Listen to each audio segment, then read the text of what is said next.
This is another example of using quadratic formula. It follows the same steps. There is one additional step, and that is when you're looking at the equation and determining if it's in standard form, you'll notice that this equation is not in standard form. Everything is not on one side, and it's not equal to 0. So in order to do that, we're going to algebraically move this 7 to the other side because there's already two things here. Because it's a -7, I'm just going to add 7 to both sides of the equal sign.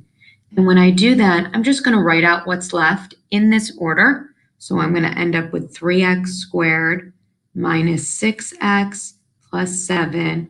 -7 plus 7 is 0. So all I did was rewrite this into standard form. Now I can name my a, b, and c from this equation. A equals 3. B equals -6, the sign goes with the number, and C equals 7. I'm now going to sub this A, B, and C into the quadratic formula.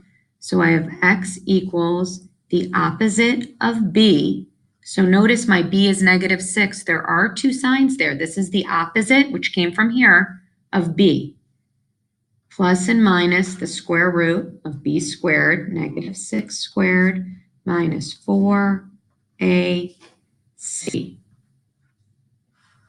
And that is all over 2 times a. Now's the time I need to simplify. So I'm just going to kind of clean this up so it's not so much going on. So I've got x equals, this is the opposite of -6.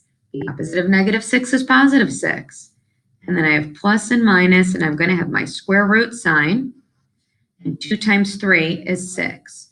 So to figure out what goes in that radical right here, that square root sign, I'm going to put this stuff in my calculator without the radical. I'm not putting the square root sign in, just the stuff I circled in pink. So in my calculator, I'm going to put -6 squared. Notice I'm typing it with the parentheses the exact same way, minus 4 times 3 times 7. So that's exactly what I circled. When I hit enter, I get -48. So the -48 is going to go right here.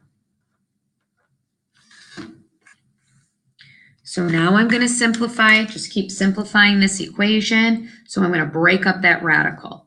So I've got x equals 6 plus and minus. It's negative, so I need to take out the -1. The largest perfect square that goes into 48 is going to be 16. So I'm going to have radical 16, and my leftover is 3 when I do 48 divided by 16. And all of this is over 6. I'm going to simplify a little bit more. So I have x equals 6 plus and minus. The square root of -1 is I. The square root of 16 is 4. The radical 3 just stays there because it's not on my bookmark. It's not a perfect square, and it's all over 6. This could be simplified a little bit further. You can sort of reduce that fraction. I'm going to say, what number can I divide into 6, 4, and 6? Well, 2 can go into all of those numbers. So I'm just going to divide these by 2. You don't touch the radical.